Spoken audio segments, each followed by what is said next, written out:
강원도가 새 청사를 지어 이전하는 계획을 추진하고 있습니다. 그런데 도민들의 의견 수렴 없이 춘천으로 이전지를 정하면서 무리를 빚고 있습니다. 올해 추석이 보름가량 빨라지면서 햅쌀 출하도 일찍 시작됐습니다. 날씨가 좋아 올해 벼농사는 풍년이 될 전망입니다. 등하교 시간, 학교 앞에 학부모와 학원 차량들이 불법 주차를 일삼으면서 학생들의 안전을 위협하고 있습니다. 도내 한 농협에서 자격이 없는 직원에게 농약 판매 업무를 맡겨온 사실이 드러났습니다. 서류에는 자격을 갖춘 다른 직원의 이름이 올라와 있었습니다.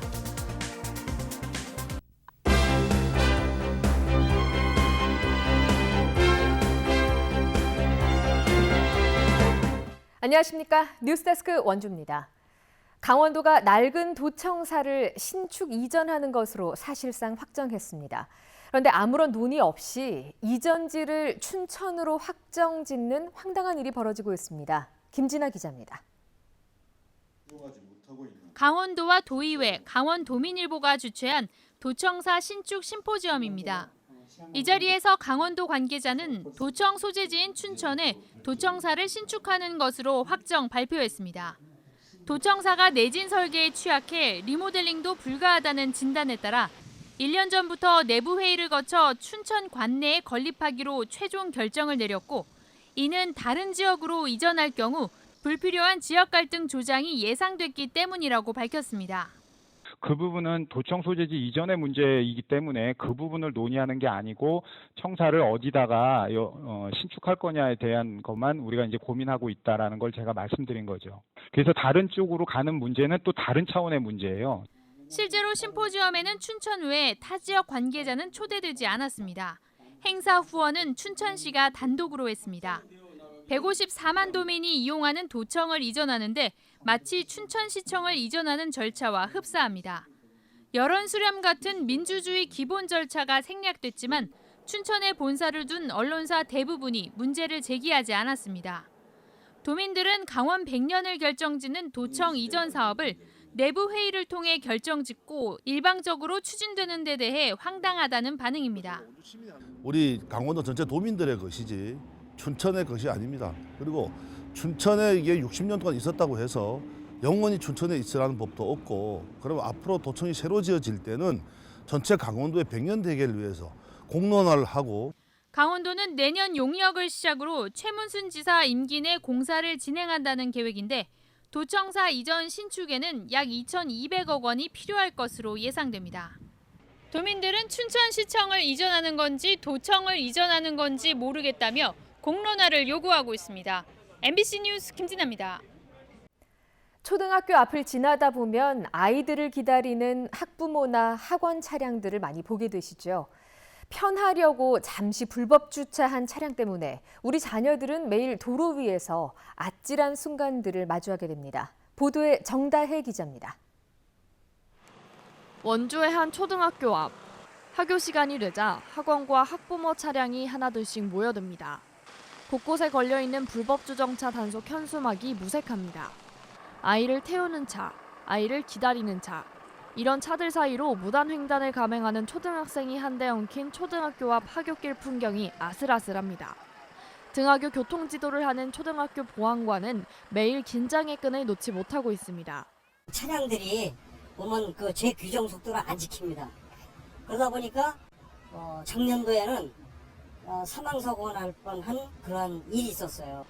현재 원주시는 어린이 보호구역에 1분 이상 주정차한 차량에 한해 8만 원의 과태료를 부과하고 있지만 하나의 단속반이 3개 동을 모두 관할하다 보니 불법 주정차가 기승을 부리는 등하교 시간에 모든 관할 구역을 단속하기는 힘들다는 입장입니다. 실효성을 높이기 위해서는 CCTV를 설치해서 단속을 하는 게 가장 효과적인 방법이겠습니다만은 올해 예산이 다 끝났기 때문에 내년도에 CCTV 설치가 해결 방안으로 떠오르고 있지만 올해 예산은 이미 동결돼 내년까지 기다려야 하는 상황. 매년 어린이 보호구역 내 교통사고가 끊이지 않고 있는 상황에서 보다 신속하고 근본적인 안전대책을 요구하는 목소리가 나오고 있습니다. MBC 뉴스 정다혜입니다. 올해 추석이 보름여 앞으로 다가왔습니다. 예년보다 추석이 빨라서 벼베기와 햅쌀 출하도 일찍 시작됐습니다. 보도에 조규한 기자입니다. 고개를 숙인 누런 벼들이 들녘을 황금빛으로 물들였습니다. 이른 오전부터 농민은 농기계로 벼를 수확하느라 바쁩니다. 올해 추석이 열흘가량 빠르다 보니 아예 수확이 빠른 벼 품종을 심었는데 다행히 평년보다 작황이 좋습니다. 오대하고 밥맛이 이제 똑같은데 이게 이제 진흙은 조금 빠른 이른별에서 이제 그 추석 때 내기 위해서 요걸 심었습니다. 이렇게 논에서 수확한 벼들은 이곳 미곡 처리장으로 옮겨져 사나흘간의 건조 기간을 거친 뒤 쌀로 생산됩니다. 건조된 벼들이 탈곡기로 보내져 껍질이 벗겨지고 선별기로 옮겨집니다. 이물질과 쭉정이 등을 골라내는 가공 과정을 거쳐 하얀 햅쌀이 포장돼 나옵니다. 소비자 가격은 현지 수매가에 따라 유동적인데 작년에 생산한 쌀 가격을 조금 웃돌 것으로 보입니다. 올 초부터 이런 추석에 대비하여 농가와 계약 재배를 통해서 강원 남부권에 약 200톤가량의 물량을 공급할 예정입니다. 영동 지역에서 본격적인 벼 수확은 다음 달 중순 이후 시작될 예정인데 대부분 평년작 이상일 것으로 전망됩니다. MBC 뉴스 조규환입니다. 인체에 유해한 농약을 판매하려면 법이 정한 자격을 갖춰야 하는데요. 도내한 농협이 자격이 없는 직원에게 농약 판매를 맡겼습니다. 서류에는 자격을 갖춘 다른 직원의 이름을 올려놨습니다. 허주희 기자가 취재했습니다. 화천군청 자유 게시판에 인사 문제를 지적한 글이 올라왔습니다. 한 기관에서 억대 연봉에 가까운 직원을 계약직 직원이 일하는 자리에 발령했다는 겁니다. 또 그 직원은 그 업무에 필요한 자격도 갖추지 않았다고 적혀 있습니다. 사실인지 확인했습니다. 문제가 된 곳은 화천 지역 농협에서 운영하는 농약 자재 판매장. 이곳에서 현재 농약을 판매하는 직원은 농협 고위직이었습니다. 조합장이 바뀐 올해 4월, 화천 지역 농협 상무에서 농약 판매자로 인사 발령을 받은 겁니다. 농약관리법에 따르면 농약 판매 관리인은 관련 업무에 3년 이상 종사하거나 다른 자격증이 있어야 하지만 실제 판매 직원은 이 같은 자격이 전혀 없었습니다. 원래 있으면 안 되겠죠. 알면서 그렇게 하신 부분에 대해서는 제가 더 어떻게 말씀드릴 수는 없죠. 그런데 판매장 안에 있는 농약 판매 교육 수료증에는 다른 농협 직원 이름이 올라와 있습니다. 농약 판매 관리인으로 이름이 올려져 있던 직원은 이 미곡 정합 처리장에서 일하고 있습니다. 농협이 허위 서류를 내건 겁니다. 관할 지자체인 화천군에도 농약 판매 관리인을 등록해야 하는데 이곳에서는 또 다른 농협 직원 2명의 이름이 올라와 있습니다. 해당 농협은 가짜 서류를 내건 사실은 인정했지만 상황상 어쩔 수 없었다고 해명합니다. 그 주변에 우리 연료한 조합원들이 계셔서 기동력이 없는 조합원들이 계셔서 그분들의 요구에 의해서 그게 간이 판매장으로 설치가 된 거죠. 화천군은 농약 판매 관리인과 실제 판매자가 다른 것은 불법 행위라 보고 현장 확인을 한 뒤 문제가 확인되면 행정처분하겠다고 밝혔습니다. MBC 뉴스 허주입니다.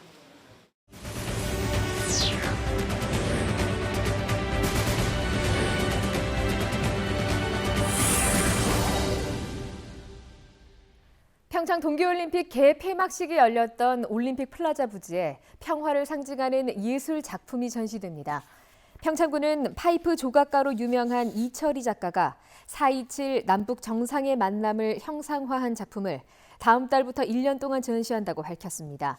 이번 전시는 이 작가가 한반도의 평화 분위기가 시작된 올림픽 현장에 작품을 전시하고 싶다는 제안으로 성사됐습니다. 어제 밤 9시쯤 원주시 문마급 반계리의 한 공장에서 일부 설비가 붕괴돼 50대 김모 씨가 중상을 입었습니다. 김모 씨는 모터 분리 작업 중 설비에 부딪혀 가슴 통증을 호소했고 인근 병원으로 후송됐습니다. 소방당국은 당시 공장 동료들이 자체 구조한 상태여서 신속한 병원 후송이 가능했다고 전했습니다. 휴대폰 판매점에서 얻은 개인정보로 명의를 도용해서 휴대폰을 개통해온 혐의로 재판에 넘겨진 20대에게 법원이 징역 1년 6개월을 선고했습니다.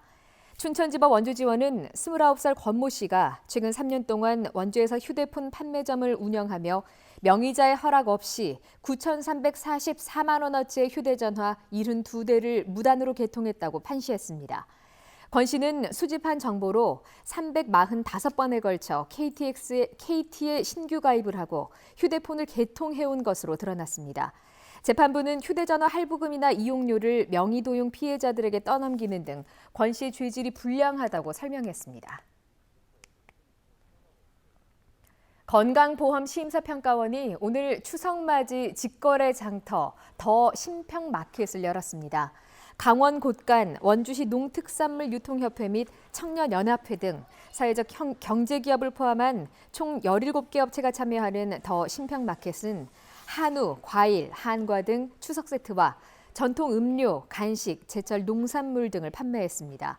심사평가원은 사회적 경제기업과 함께하는 행사인 만큼 착한 소비와 친환경 농산품 판매를 통해 지역 경제 활성화에 기여할 것으로 전망했습니다. 2019 원주 옥상영화제가 오늘부터 나흘 동안 상지대 한의학관 옥상에서 열립니다. 올해는 장편과 단편 등 모두 28편의 독립예술영화들을 선보이며 오늘 개막식에는 음악가 김목인의 공연이 펼쳐지고 도 출신 감독들의 강원 단편선이 상영됩니다. 영화제 기간 동안 감독과의 대화를 비롯해 밤새 영화를 볼 수 있는 모두 밤샘 등 다양한 프로그램이 마련됩니다. 영월 한우 4마리가 정부가 보증하는 C수소로 선발됐습니다. 올해 전국에서 뽑힌 23마리 가운데 영월의 한우 4마리가 최종적으로 선발돼 농협 한우 개량사업소에서 1억 8천만 원의 개량사업비를 지원받았습니다. 정부 보증 C수소는 농림축산식품부에서 정하는 유전적 능력이 우수한 한우를 말합니다. 지금까지 영월에서는 보증 C수소 5마리가 배출됐습니다. 뉴스데스크 원주를 마칩니다. 고맙습니다.